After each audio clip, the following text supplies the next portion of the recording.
Mabinti zangu, mwaka 2010. Hapa katika jiji la London, wanawake wengi walikuwa katili. Lakini kulikuwa na mwanamke ambaye mume wake alikuwa mlevi kupindukia. Kila mara alipigiwa simu aende kumchukua mume wake kutoka mitaroni alikoanguka akiwa amelewa. Familia yake ilimshauri amwache, lakini hakutaka. Alikuwa na tumaini kwamba siku moja atabadilika. Baada ya muda, alichoka na kuona hali haivumiliki tena. Hivyo akaamua kubadili hali kwa njia nyingine. Siku moja alipigiwa simu kama kawaida aende kumchukua. Akaenda, lakini safari hii akampeleka moja kwa moja mochwari. Alikuwa tayari ameongea na mhudumu wa mochwari, akamweka pale chini pamoja na miili mingine iliyokuwa imeletwa siku hiyo ikisubiri kuingizwa kwenye friji. Baada ya saa 2, yule mume akaamka na kuanza kuomba kwa hofu, akisema asiingizwe kwenye friji kwa sababu yeye hajafa.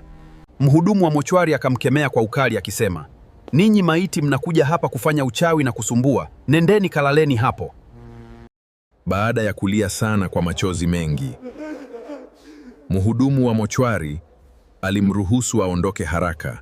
Tangu siku hiyo, kila anapoona tangazo la pombe kwenye televisheni, anazima TV na kwenda kulala moja kwa moja.